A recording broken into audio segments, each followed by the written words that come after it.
Assalamualaikum warahmatullahi wabarakatuh. Halo semuanya, kembali lagi dengan saya Dewi Novianti Putri. Di video kali ini kita akan membahas mengenai pengenalan istilah dan tujuan biaya part 2 di akuntansi biaya. Biasanya kita bingung, apa sih yang dimaksud dengan perusahaan manufaktur? Lalu kenapa dalam akuntansi biaya itu harus menggunakan contoh perusahaan manufaktur? Lalu bagaimana cara menyusun laporan laba rugi dan bagaimana menentukan harga pokok produksi tersebut? Oke, mari kita bahas ya.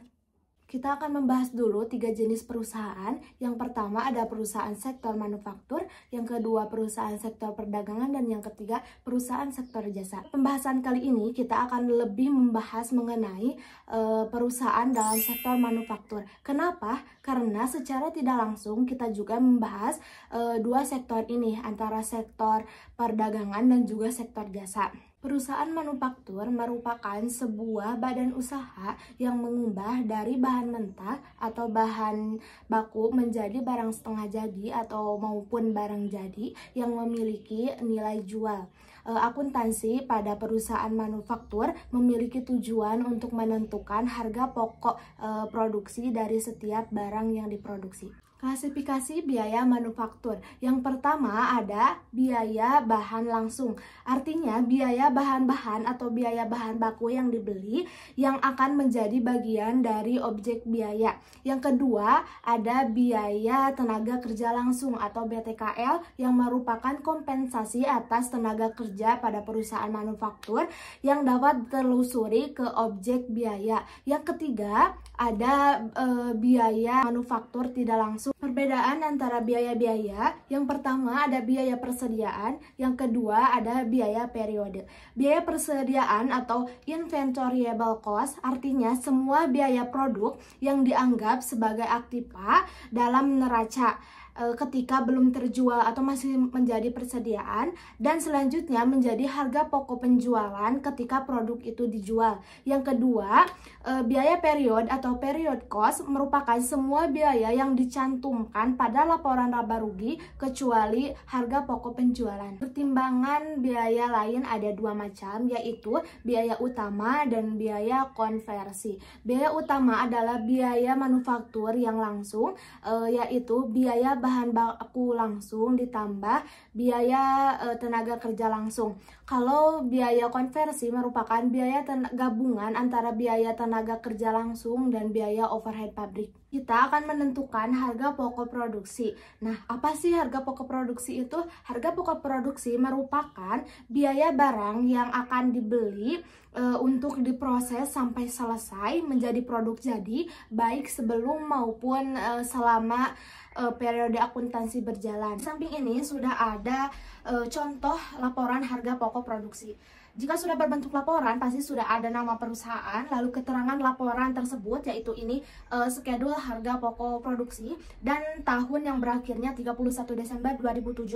Oke, langkah pertama kita klasifikasikan dan hitung biaya-biaya langsung yang digunakan. Yang pertama ada bahan langsung, yaitu persediaan awal 1 Januari, pembelian, dan persediaan akhir 31 Desember. Persediaan awal 11.000, lalu pembelian 73.000, maka jika dijumlahkan akan menjadi biaya bahan langsung tersedia digunakan, yaitu 84.000. Lalu persediaan akhir yang dimiliki 31 Desember itu adalah 8.000. Maka biaya bahan langsung tersedia digunakan dikurangi persediaan akhir menjadi bahan langsung yang digunakan atau totalnya yaitu 76.000.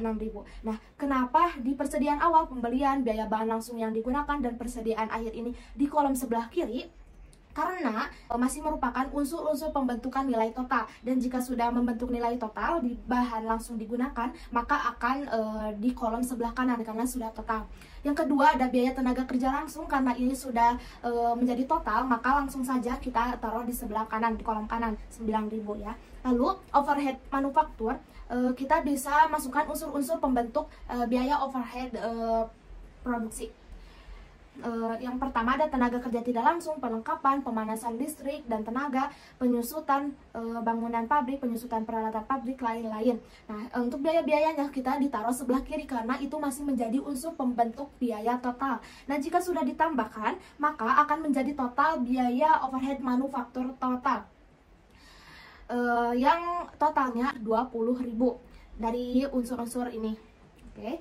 Lalu kita akan jumlahkan 3 biaya produk itu untuk periode saat ini antara BBB, BTKL, dan BOP.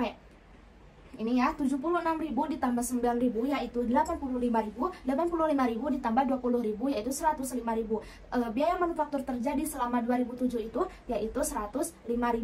Lalu persediaan barang proses awal di 1 Januari diketahui 6.000, maka kita taruh di kolom sebelah kanan.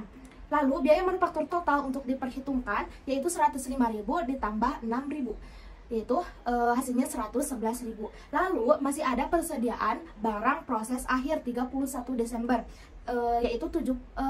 Maka untuk mendapatkan harga pokok produksi, biaya manufaktur total untuk diperhitungkan ini dikurangi persediaan barang proses akhir. Jadi 111.000 dikurangi 7.000 itu harga pokok produksinya 104.000. Lalu di samping ini ada perhitungan harga pokok penjualan dan perhitungan margin kotor atau laba kotor. Perhitungan harga pokok penjualan yaitu persediaan awal barang jadi 1 Januari 2007 ditambah harga pokok produksi 2007 dan dikurangi persediaan akhir barang jadi 31 Desember 2007. Maka akan membentuk harga pokok penjualan tahun 2007. Untuk perhitungan margin kotor atau laba kotor yaitu pendapatan dikurangi harga pokok penjualan. Pendapatannya diketahui 210.000, lalu harga pokok penjualan di atas ini 108.000, maka margin kotor tahun 2007 ini adalah 102.000. Di samping ini sudah ada contoh laporan laba rugi. Seperti biasa, jika sudah berbentuk laporan, maka sudah ada nama perusahaan, lalu keterangan laporan laba rugi dan tahun yang berakhirnya, yaitu tahun 31 Desember 2007. Yang pertama ada pendapatan, karena sudah merupakan nilai total maka ditaruh di kolom kanan. Untuk pendapatan 210.000. Lalu harga pokok penjualan karena masih ada unsur-unsurnya maka di sebelah kiri. Nah, untuk total harga pokok penjualan yaitu 108.000. Lalu untuk laba kotornya pendapatan dikurangi harga pokok penjualan yaitu 102.000. Setelah itu masih ada biaya operasi yaitu pemasaran, distribusi, dan layanan pelanggan yaitu 70.000. Ini di kolom sebelah kiri karena merupakan gabungan 3 unsur maka ditaruh dulu di sebelah kolom kiri. Lalu biaya operasi totalnya 70.000 ditaruh di kolom kanan. Operasi yaitu 32.000. Jadi biaya produk tersebut merupakan jumlah biaya yang dibebankan ke suatu produk untuk tujuan tertentu. Biasanya berguna untuk membuat keputusan penetapan harga atau pricing, lalu pembuatan kontrak dengan lembaga lainnya, dan penyiapan laporan keuangan untuk eksternal berdasarkan GAAP.